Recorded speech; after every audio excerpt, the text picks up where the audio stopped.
Saving America one entrepreneur at a time, it's the Biz Rap Podcast with your host, Michael Manahan.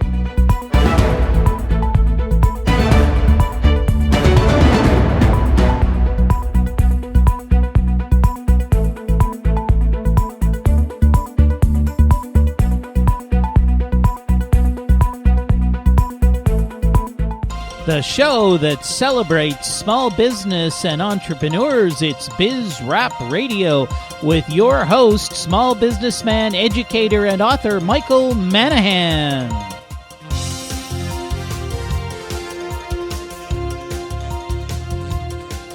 And welcome to another edition of Biz Rap Radio. It's your host, Michael Manahan, and thank you so much for joining us today. A warm welcome to everybody listening to this show. This, of course, is the show all about small business and entrepreneurs. I'm here to help you. I'm a small business person myself, in addition to an educator and an author, but I really am passionate about small businesses, and I know the challenges I've had in running my own small businesses. It's tough out there. It's not easy, and in spite of the fact that our good old friend Hillary Clinton thinks that businesses don't create jobs, I think they do, and I need more entrepreneurs. We need more entrepreneurs out there creating jobs and building businesses. I mean, this country was founded on individual freedom.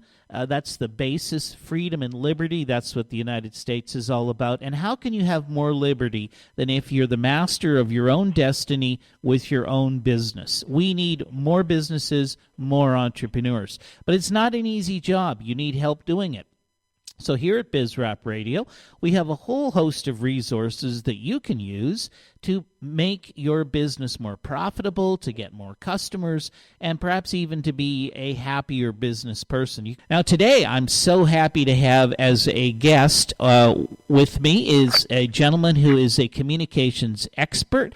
He talks about the skills of emotional intelligence and thinking styles technology. It is Bill Stierle. Bill, thank you so much for joining me today.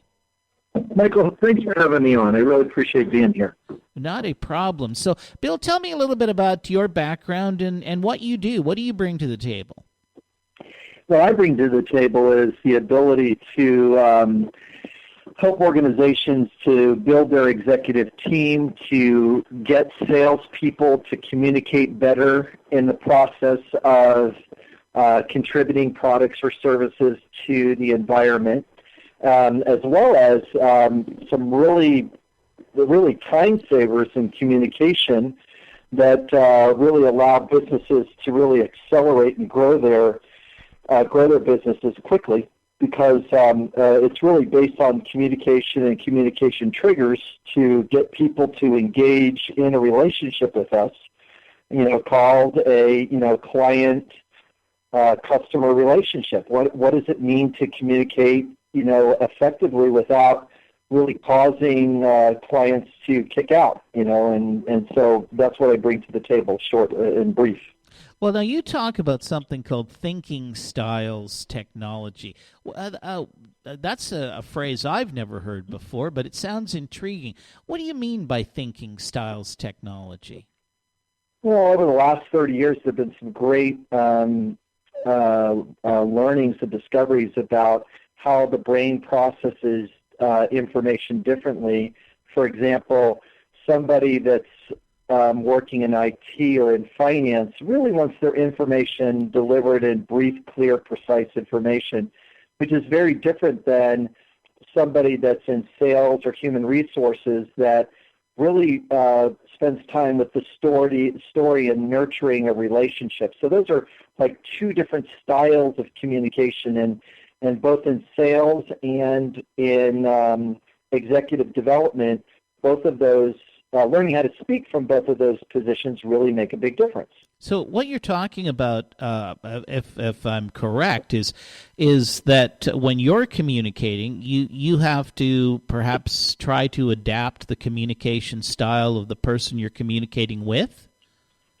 That's correct. And I teach the shortcuts to communicate it in a session I can do with an executive team or a class, or I can get a significant amount of efficiency to take place by getting people to learn these tools and techniques to navigate communication more effectively by finding out what these triggers are. What is the? I mean, how do you go about identifying a person's communication style? Well, step number one is we're going to listen to their word choice, and we're going to listen to their questions that they ask. And it's very strange, but most of the time people are not listening fully to the question. What they're doing is already preloading an answer while the person's talking, and that's not good listening. It's really basically I'm preloading something I'm already going to say off a sales script or whatever, instead of listening to the question that the person is asking. For example, there are 6 primary questions. There's a what question, a how question, a who question, a why question, a where, and a when question. So those are primary questions.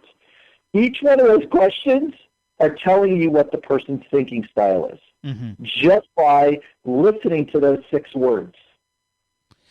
So I'm figuring there's an awful lot of miscommunication goes on, and in personal relationships, our relationship with our spouse or our family, if we don't think the communication is going well, I mean, we'll often use a phrase like my wife says this all the time: "You're not listening to me."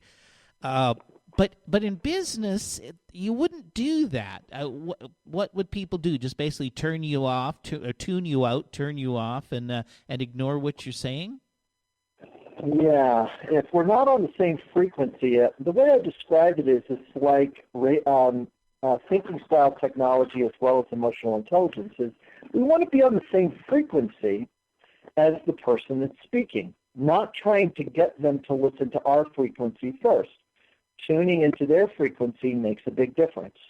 In fact, on this phone call in the interview I just did it a second ago with you, you asked me a how question. Bill, how would you do that?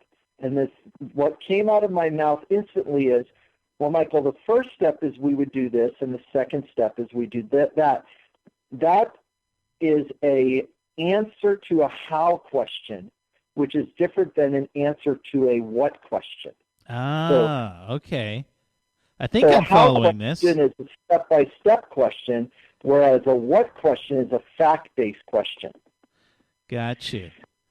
So tuning in to the frequency, and even in the radio business, if we're not on the right dial or right on the right frequency, what do we get? Yeah, well, static? Yeah, that's right. We get static. And the same thing that happens in communication. If we're not tuning into the other person, they're just hearing every 4th word, and everything in between there is static. So it's a little challenging, and it's also something that can be learned. This is one of the things I teach in developing corporate culture, a strong corporate culture, or getting an entrepreneur to build their executive team and their management team to support them in what they're contributing to the business environment. So building these things are really important because you could just adjust communication just slightly, and I've seen this in companies often. I just adjust the communication lightly, or slightly inside the organization, and they grow exponentially. It's a little weird. Just that micro communication shift caused all of these obstacles that showed up to disappear. It's fascinating every time I see it. That is amazing stuff, Bill. We're going to have to go to commercial break, but this is really exciting. I mean, communications is absolutely vital to us accomplishing what we want to accomplish in life, whether it's managing employees, whether it's getting customers, whether it's dealing with the bank, getting investors, whatever. So more to come on this with Bill Stierle. It's your host, Michael Manahan, BizRap Radio, and we'll be back right after these messages.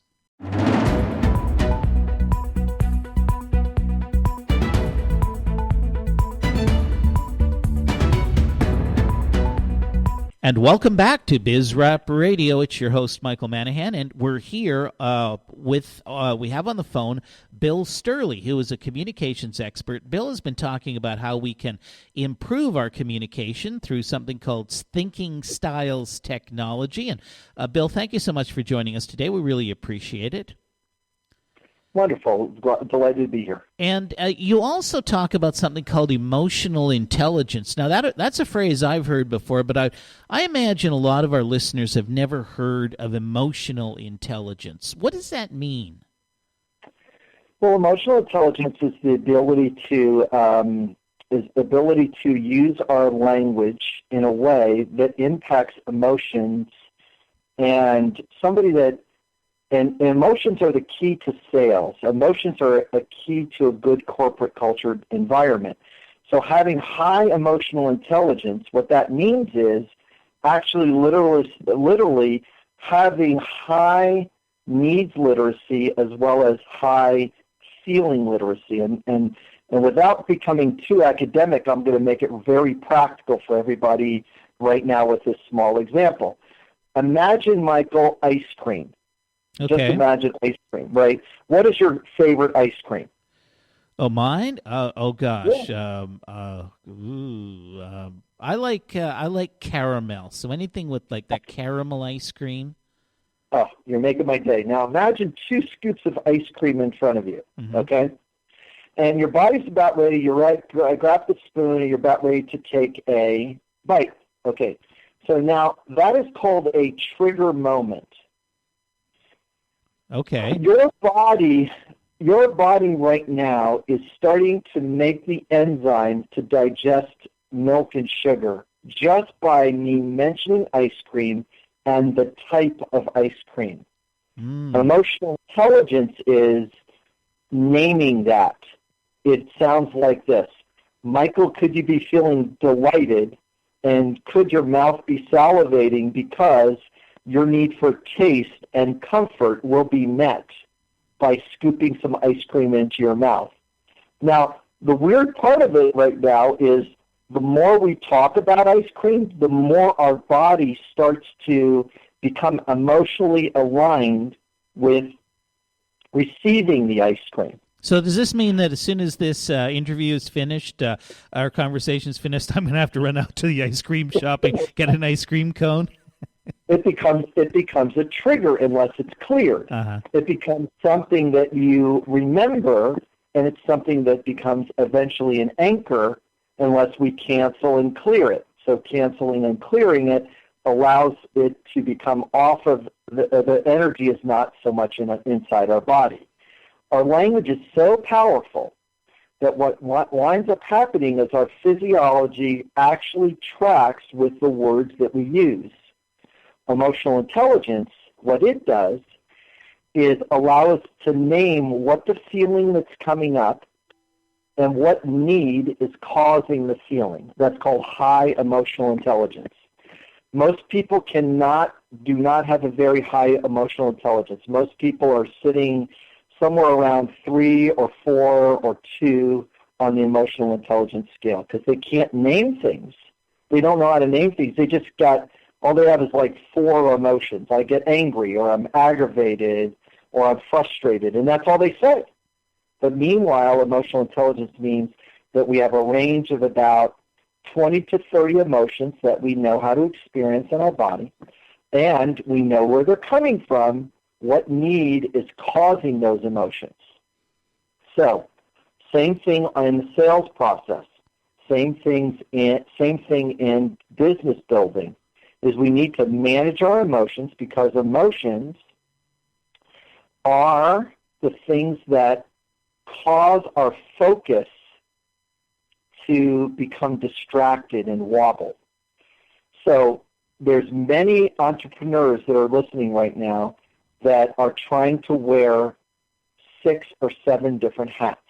That's what they're doing. And they're doing multiple roles as they're trying to start their business.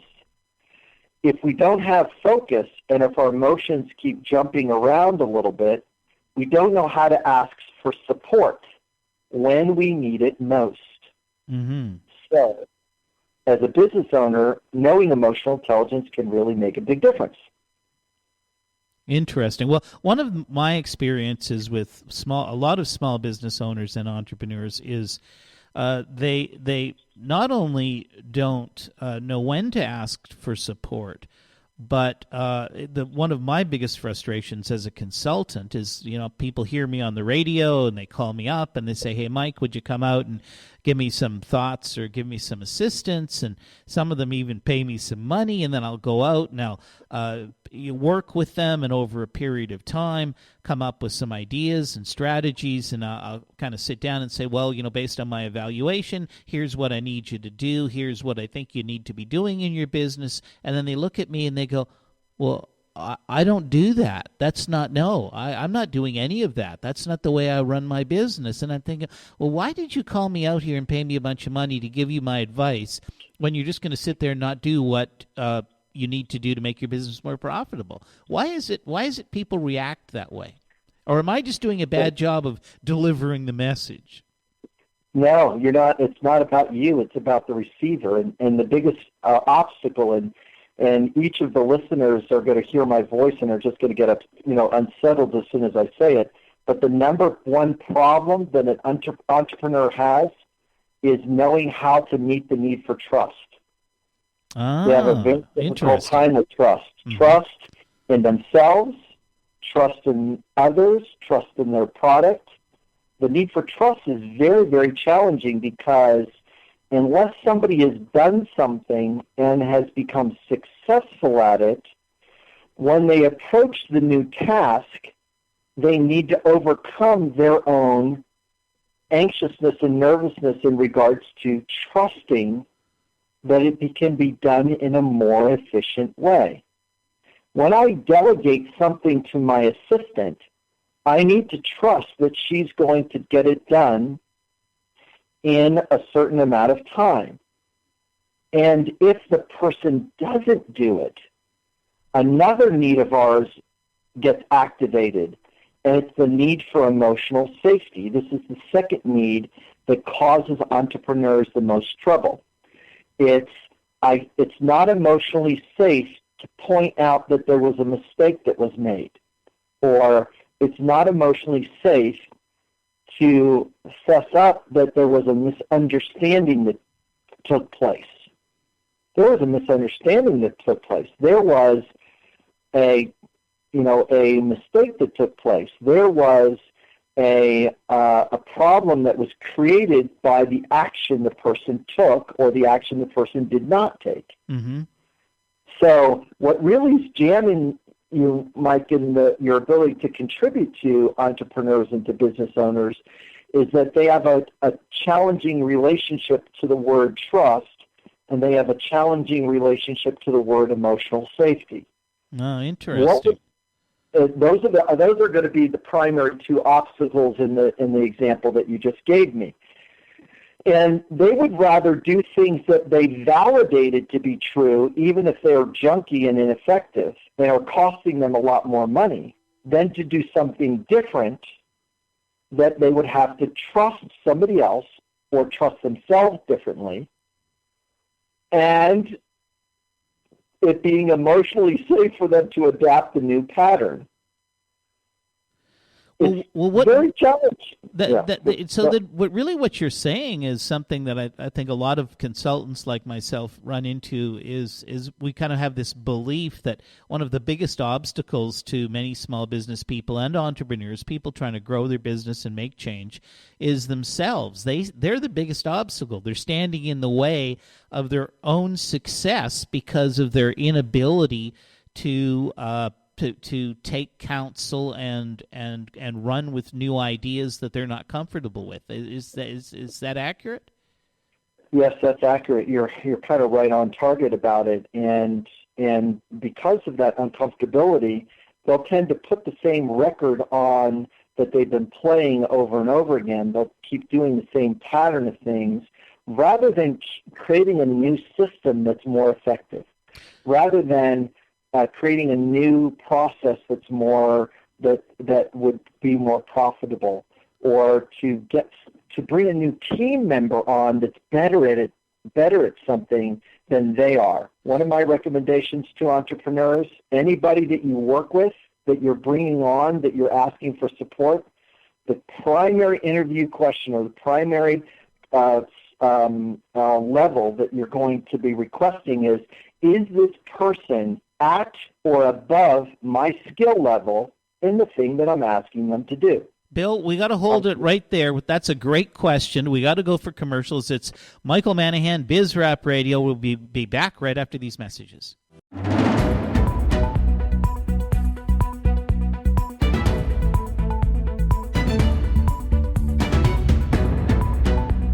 And welcome back to BizRap Radio. It's your host, Michael Manahan, and we're on the line today with Mr. Bill Stierle. And Bill is a communications expert. He's been talking to us about emotional intelligence and about thinking styles technology, and about how we need to be a little more conscious and thoughtful about how we communicate, and how communications is such an important part of being in business and working with staff and customers and the like. Bill, thank you so much for sticking with us. And before I forget, I want to get your information out there so any of our listeners who might be interested in contacting you know how to contact you. Yeah, the easiest way to get in touch with me is through my website, which is corporateculturedevelopment.com, all one word. And on corporate culture development, and as I focus on the topic of corporate culture development, what I'm really interested in doing is making sure that communication happens between the entrepreneur and their customer, as well as the entrepreneur and their business development, because the entrepreneur is in the fact of raising its child. I mean, a business has very much the same elements as children do. They're born, and you got to do something with them. And it makes a big difference. You know, how are you going to raise this business that you started? So let's get down to something that I would call maybe practical action steps. If somebody's been listening to you so far, we've obviously we're talking about you need to get a better understanding of communications. You need to understand what communication styles the people you're communicating with are using, so you can adapt to their styles. But for some people, that might be a little vague or esoteric. So is there a couple of tips you could give people? You could say, here's something you could do tomorrow or this afternoon that might help you be a more effective communicator, and therefore be better at either closing sales or getting employees to do the things you want them to do, or whatever it is that might be causing you a roadblock from a communications perspective? Well, the first tip I can give that's very, very practical and I use every day often is to ask the second and then the third question before I do any problem solving.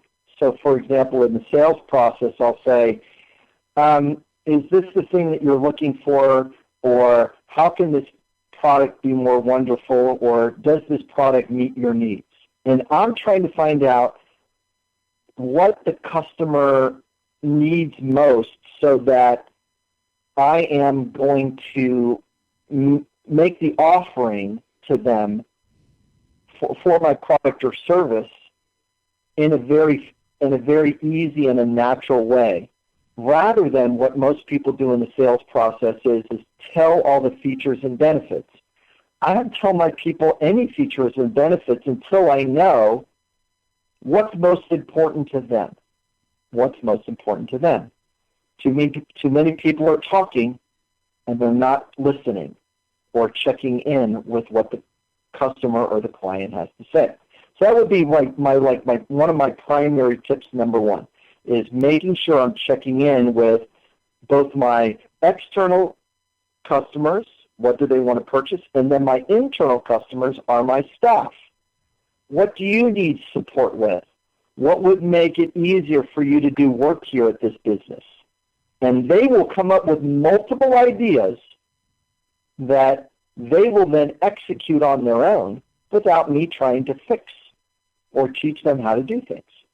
they'll come up with the answer. So that's a very, very important, valuable thing in business. It really resonates with me because one of the things that bothers me as a customer is when people are talking to me and they don't test my existing knowledge base on a particular subject. I mean, sometimes you're going in to purchase something, whether it's a service or a product, and you know very little or nothing. The next time you go in, you actually may be purchasing something that you are quite knowledgeable about. And when the salesperson, the first thing they start off is lecturing you as if you're a dummy and you have absolutely no knowledge or experience, all of a sudden you start to get annoyed. And even to me, I'll even get angry. Like, hang on, stop it right then and there. I mean, you're talking to me like a 2-year-old. I happen to have some experience in this, and I may even know as much about it as you do. So why is it that often when we're selling, we fail to ask questions like, well, how much do you understand this? How much do you know about it? How much background information or detail do you want me to give you? We don't ask those questions. No, we don't. And the reason why we don't is that we think that we're supposed to explain things to the customer. And my number one rule in sales training is stop explaining, stop giving the features and benefits until you know what the knowledge base is of the customer, until you know where they're coming from and what would make the biggest difference for them. And then you can make an offer. Gotcha. So you've got to ask questions. You've got to be out there rather than just talking, asking questions. Fundamentally, sorry, go ahead, Bill. Yeah, for example, if I'm the salesperson and I'm over-explaining something and I'm observing, now this brings us back to earlier in our interview about emotional intelligence. If I'm in a sales narrative and I'm looking at the customer, and let's suppose the customer is you, and you're getting a little irritated, what emotional intelligence says for us to do next is to make a curious guess. That's what it does. So it might sound like, and it's amazing how this works, by the way.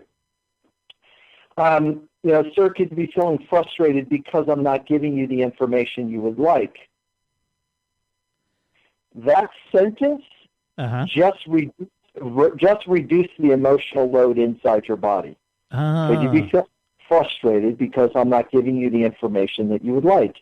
The answer is a guaranteed yes. Amazing. Yeah.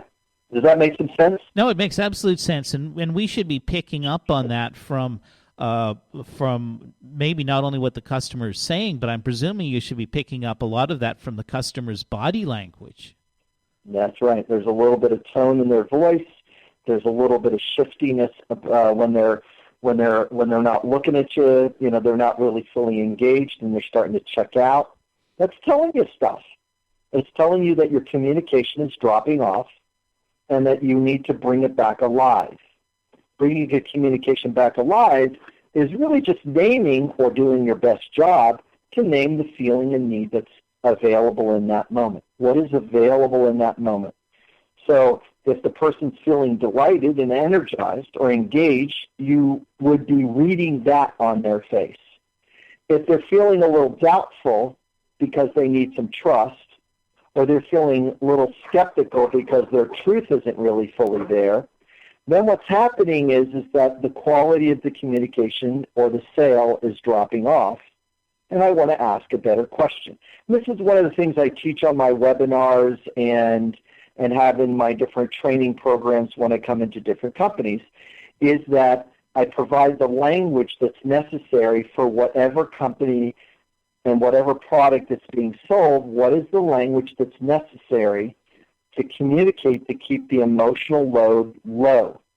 And by doing that, it keeps the quality of connection high, because I want my connection to be high, because eventually I'm going to cross the trust line, and once I cross the trust line, they're going to purchase the product. That's what will happen next. Okay, Bill, we've got about a minute and a half left here, so I want you to get your information out again. How do people contact you? How do they find your website? So my website, again, is corporateculturedevelopment.com. And if people want to call me on my cell phone, my phone number is 310-433-8380. Again, it's 310-433-8380. And that'll start the ability to communicate with me about how I can best serve or whatever issue that you're currently dealing with. Okay, well, this has been fabulous stuff. I'm so enthralled by this. Emotional intelligence, thinking styles, communication, how we can communicate more effectively. And, of course, I'd ask the question, after having been on this planet for, a couple of million years, humans, or at least 10,000 years worth of recorded civilization in 10,000 years, we're still pretty terrible communicators. It just amazes me. But, Bill, thank you for being with us. We really appreciate it. It's I feel grateful. I feel grateful to be able to contribute to everybody, and just delighted to be on the interview with you. I really appreciate it. Well, that's great. Thanks again. It's Michael Manahan, Biz Rap Radio, the show all about small business and entrepreneurs, and we will be back right after these messages.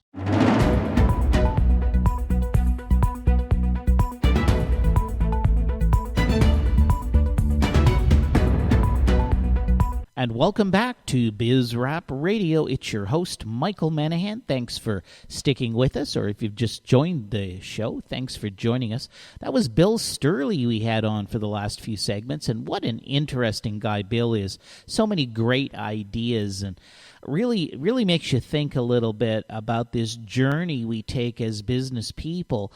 It's not just about growing your business. A lot of times it's also about growing yourself. How do you become a better person, and as a better person, more able to operate and run your business? And Bill had some great ideas there. Hey, last week we started to talk about exporting jobs overseas and the idea of keeping jobs in the United States. And, of course, this is a big political football.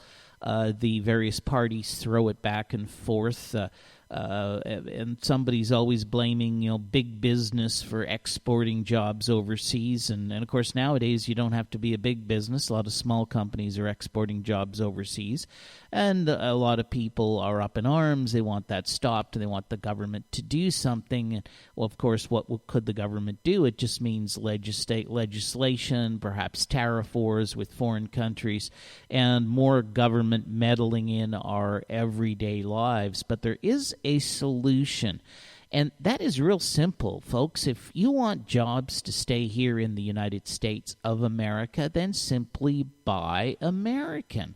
It's not that difficult, and last week we started to talk about that. I'm going to continue talking about that this week, because I think I've found some really interesting information about buying products made in America. There are a number of websites you can go to. You just Google products made in America, but there's madeintheusa.com, americansworking.com, howtobuyamerican.com, buyamerican.com, and madeintheusa.org. All of these websites, and probably many, many more, have links to companies that produce products right here in the United States of America. They have lists and indexes where you can research and find the products that you're looking for. And literally, there are things made in America: apparel, entertainment equipment, just artwork, just a tremendous hosts of things that are made here in America, and that you can buy rather than running off to Walmart or Target and buying a bunch of electronic crap made in China or something.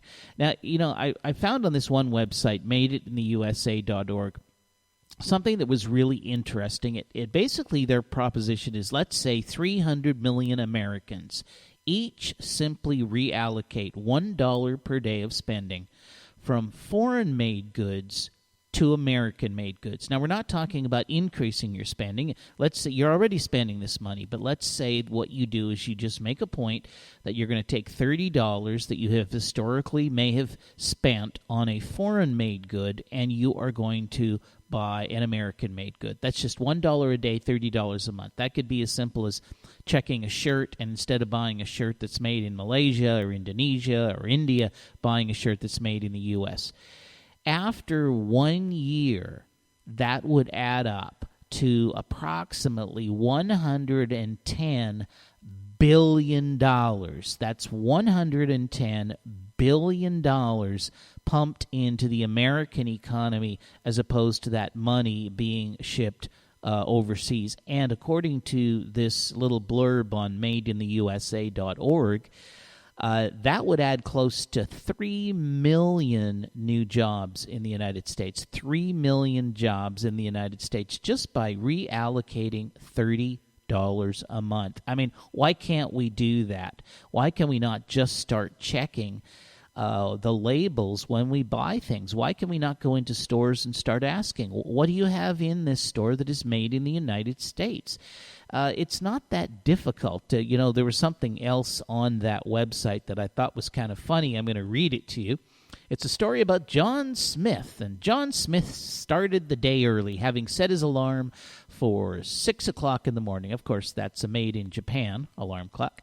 While his coffee pot, made in China, was perking, he shaved with his electric razor made in Hong Kong and put on his dress shirt made in Sri Lanka, designer jeans made in Singapore, and tennis shoes made in Korea. After cooking his breakfast in his new electronic skillet made in India, he sat down with his calculator made in Mexico to see how much he could spend today. After setting his watch made in Taiwan to the radio made in India, he got in his car made in Japan, filled it with gas from Saudi Arabia, to continue his search for a good-paying American job. At the end of yet another discouraging and fruitless day checking his computer, made in Malaysia, John decided to relax for a while. He put on his sandals, made in Brazil, poured himself a glass of wine, made in France, and turned on his TV, made in Indonesia, and then wondered why he can't find a good-paying job in America. And now he is hoping that he can get help from the president, made in Kenya. Okay, I don't know about that made in Kenya stuff, but really, that rings so true. All of these things around us that are made in foreign countries, and you don't have to buy exclusively American, but how about, just as we suggested earlier, reducing the amount that you spend on foreign goods and reallocating it to American goods? And there are lots of things you can buy that are made right here in America. Now think about it. We got Christmas season, right here at Christmas season, and we could easily spend thousands of dollars on Christmas presents, and just think of the impact it would make if we could redirect a lot of that money from those electronic products you might be wanting to buy into products made here right in the United States. And just, let's think about some suggestions. I'm a wine drinker. I love a nice bottle of wine. You can buy wine from around the world. And by the way, some of the wine from around the world is wonderful, but we make some of the best wine in the world right here in the United States of America. So rather than a bottle of wine from France or Italy or Spain, how about a nice bottle of wine from California? Beer, particularly the craft beers that are coming up. These craft beers are made entirely in the United States. The bottles, the labels, the brewing. You're helping to support local entrepreneurs, and many times you're helping to support small business people as well. So you want to think about that. If you're going to buy a gift this season, not only buy American, think about buying small business. How can you support the small businesses in your neighborhood? So craft beers is a good way. Most of the craft beers, they're small business people. A lot of the wineries, there's small boutique wineries. Instead of buying from one of the big, well-known wineries, do a little research. You can buy from some of the small wineries. But if alcohol isn't your thing, then consider people who provide services in your neighborhood. How about the local hair salon, the local beauty parlor, the local cosmetologist, the local massage parlor, the spa? All of these things provide services And those services are delivered by people who are working right here in the United States. There are basically no foreign elements to those. What about a health club, a membership at a health club? Again, something else you can get for somebody, and you're not going to be spending that money overseas. Restaurants, and not the big chain restaurants, by the way, the little mom-and-pop restaurants that are in your neighborhood, the family-run restaurants. Buy a gift certificate for one of those restaurants and give to your friends and relatives. That is really what we need to do. Spend that money here in the United States. Get this American economy going, and don't expect the government to do it. We all have to stand up and do our part, every single one of us. I'm doing it this year. Every single gift I'm giving at Christmas time is a gift that is manufactured or produced right here in the United States of America. Well, we're coming to the end of the show. Thank you so much for joining me, Michael Manahan, Biz Rap Radio, and we will be back next week with another edition.